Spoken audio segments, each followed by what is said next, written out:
नमस्कार, आप सभी का स्वागत है मेरे इस यूट्यूब चैनल पर। आज से हम स्टार्ट करने जा रहे हैं डाटा स्ट्रक्चर और इस यूट्यूब चैनल पर हम सभी कंप्यूटर के टॉपिक्स को डिटेल से पढ़ेंगे। तो स्टार्ट करते हैं डाटा स्ट्रक्चर। सबसे पहले समझते हैं कि डाटा स्ट्रक्चर होता क्या है। किसी भी कंप्यूटर सिस्टम में डाटा को स्टोर करने के लिए और उसको ऑर्गेनाइज तरीके से एक जगह स्टोर करने के लिए जो भी तरीका होता है उसे हम डाटा स्ट्रक्चर कहते हैं। ओके, तो ये क्या होता है? एल्गोरिथम का सेट होता है। इसका जो यूज होता है वो प्रोग्रामिंग लैंग्वेज में डाटा को स्ट्रक्चर करने के लिए किया जाता है। अब मेन बात जो होती है इसके डाटा टाइप पर, मतलब कि डाटा स्ट्रक्चर के कितने टाइप्स होते हैं, अब हम उस पर बात करते हैं। तो इसके दो टाइप्स होते हैं, एक होता है प्रिमिटिव डाटा स्ट्रक्चर और सेकंड होता है नॉन प्रिमिटिव। तो इसका मतलब क्या होता है? प्रिमिटिव में भी आगे 4 टाइप्स होते हैं, इंटीजर, कैरेक्टर, फ्लोट और बूलियन। बल्कि नॉन जो प्रिमिटिव डाटा टाइप होता है इसमें लीनियर और नॉन लीनियर आते हैं। तो अगर हम बात करें प्रिमिटिव की, प्रिमिटिव होता क्या है? ये जो है अगर हम आसान भाषा में समझें तो ये डायरेक्ट ही मशीन से इंस्ट्रक्शन को ऑपरेट करता है। इसको हम बिल्ट इन डाटा स्ट्रक्चर भी कह सकते हैं। जबकि नॉन प्रिमिटिव क्या होता है? ये जो है यूजर डिफाइंड डाटा स्ट्रक्चर होता है। ये जो कलेक्शन होता है एक ही प्रकार का या फिर अलग अलग प्रकार के जो आपके प्रिमिटिव डाटा स्ट्रक्चर है इनका। ठीक है, तो क्या होता है नॉन प्रिमिटिव डाटा स्ट्रक्चर? इसका मतलब होता है एक ही प्रकार या अलग अलग प्रकार के जो ये हमारे प्रिमिटिव डाटा स्ट्रक्चर है इनका एक कलेक्शन होता है।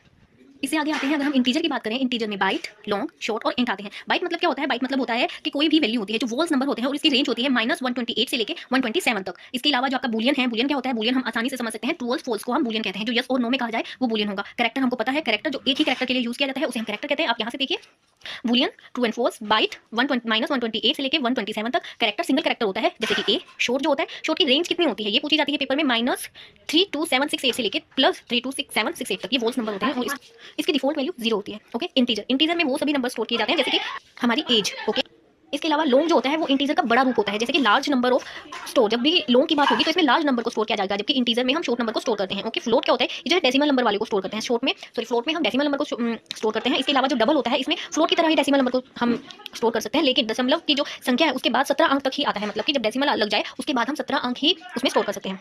इसके बाद हम पॉइंटर की बात करें तो ये क्या होता है? एक वेरिएबल होता है जो अन्य वेरिएबल को मेमोरी लोकेशन में इंगित करता है। फिर अगर हम नॉन लीनियर की टाइप की तरह आए तो नॉन प्रिमिटिव डाटा स्ट्रक्चर होता है। ये क्या होता है? इसके भी 2 टाइप्स होते हैं, लीनियर और नॉन लीनियर। लीनियर मतलब क्या होता है? हम आसानी से समझ सकते हैं कि लीनियर मतलब एक ही लाइन में, और नॉन लीनियर जो सीक्वेंस में नहीं होता।